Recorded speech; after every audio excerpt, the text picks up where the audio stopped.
करने का अधिकार है। ये डेमोक्रेसी के लिए बड़ा खतरनाक दौर है और मुल्क बड़े नाजुक दौर से गुजर रहा है और वकील सबसे ज्यादा इम्पोर्टेंट कम्युनिटी है इस पूरे देश में। दुर्भाग्य है कि एक वक्त था आजादी के बाद हर वकील के कहते हैं पार्लियामेंट का चुनाव लड़ता था, एमएलए होता था। आज गुंडे लुच्चे लफंगे लड़ रहे हैं। हम क्रिटिसाइज करते हैं, एक आदमी लाखों करोड़ों के फीस लेने वाले लोग हिम्मत नहीं जुटा सकते, उनके लिए पैसा अलग है, जन सेवा नहीं है। Number 2, EVM. जब आप जानते हैं पेट्रोल को कंट्रोल किया जा सकता है रिमोट से, ये बहुत आम है, तो क्या एक आदमी बाहर बैठ के कहते जो ईवीएम का रिमोट है उसको कंट्रोल नहीं कर सकता?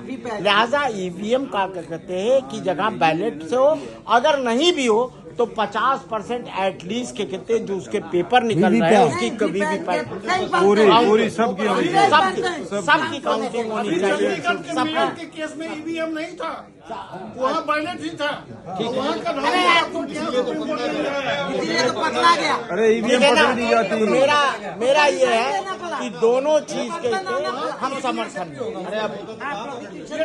ये ठप्पा मारने की अरे अपने नंबर पर बोलो यार, ऐसे बैलेट में भी होता है। तो तेरा नंबर आ जाए तो बोल दियो, बैठ जा। त्यागी जी को बोलने दो, बोलिए त्यागी जी। अरे सुनने दे, आप सुनने दे, बैठ जा।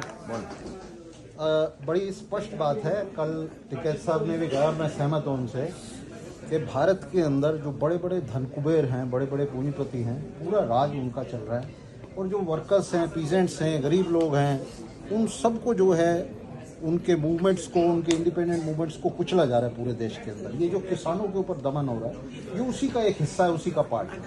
1947 में भारत के पूंजीपतियों ने ब्रिटिश पूंजीपतियों से भीख में ये सत्ता ली थी, समझौता करके, हमारे स्वतंत्रता संघर्ष के साथ गद्दारी करके।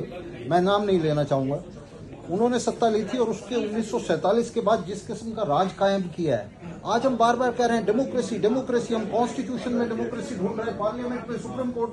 डेमोक्रेसी तो ये सड़कों के ऊपर है। ये जो किसानों का संघर्ष है बड़े पूंजीपतियों की सरकार के खिलाफ, ये डेमोक्रेसी है और हमें इस डेमोक्रेसी को सपोर्ट करना चाहिए। डेमोक्रेसी ना सुप्रीम कोर्ट में है, ना पार्लियामेंट में है, ना संविधान में है। ये सब किताबी बातें हैं और हम वकील होने के नाते देख रहे हैं इसको।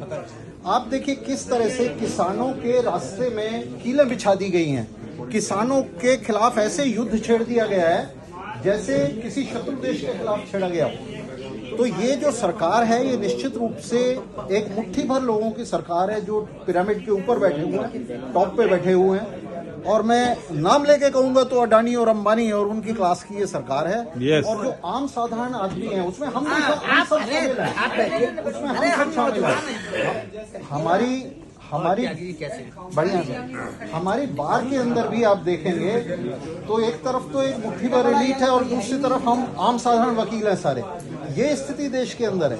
तो ये जो एलीट है ये आपस में मिला हुआ है, राज कर रही है। जो हमारे प्रेसिडेंट साहब ने अभी बयान दिया, चिट्ठी दी लिख करके, तो ये उसी का हिस्सा है। ये सारा एलीट एक दूसरे को सपोर्ट करता है, जो आम साधारण लोग हैं उनके खिलाफ एक्ट करता है। तो इस देश के अंदर आम साधारण वकील हैं, डॉक्टर हैं, टीचर्स हैं, किसान हैं, मजदूर हैं, ये सब एक हैं, इनके सबके इंटरेस्ट एक है, इनके सबके हित एक हैं। और आज जो हम खड़े हुए हैं ये उन्हीं की सपोर्ट में खड़े हुए हैं। ये डेमोक्रेसी है जो सड़क के ऊपर संघर्ष कर रहे हैं उन कीलों के खिलाफ। ये डेमोक्रेसी है जो संघर्ष कर रही है इस फांसीवादी सरकार के खिलाफ। तो ये डेमोक्रेसी है। हम पूरी तरह से इस डेमोक्रेसी को सपोर्ट करते हैं और यहाँ हम नहीं जानते कि ईवीएम में धांधली हो रही है या नहीं हो रही है, लेकिन एक बात तय है कि पूरे देश में ईवीएम का बहुत ही व्यापक विरोध है। मुट्ठी भर लोगों को छोड़ दें जो सरकार के साथ हैं, तो आमतौर से जनता ये सस्पेक्ट कर रही है, इस बात का अंदेशा है कि ईवीएम में धांधली हो रही है। और अगर हो रही है तो हम ये निश्चित रूप से इस मांग का भी समर्थन करते हैं कि ईवीएम का खेल बंद किया जाए। सोल्यूशन भी बताओ, अल्टरनेटिव भी बोलो। अभी तो उनकी प्रॉब्लम देखिए हम अभी आप